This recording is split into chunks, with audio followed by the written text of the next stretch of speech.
Una piccola industria artistica italianissima è quella dei pupazzi sardi, creata e diretta da uno scultore isolano in Sassari.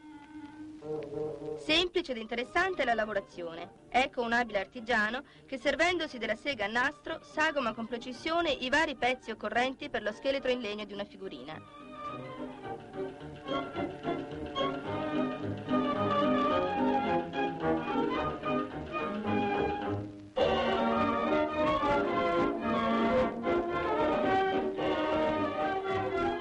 Mentre operai ed apprendisti limano e levigano i pezzi per il montaggio dei pupazzi, vediamo come un operaio disegna il contorno di una capretta.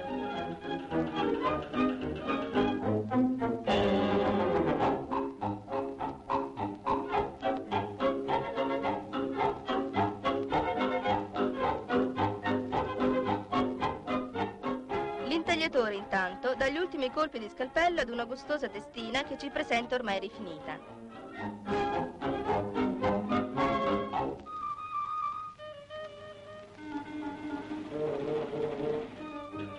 Il pupazzo ultimato dai falegnami passa all'accuratissima decorazione a smalto che vediamo eseguire da pittrici.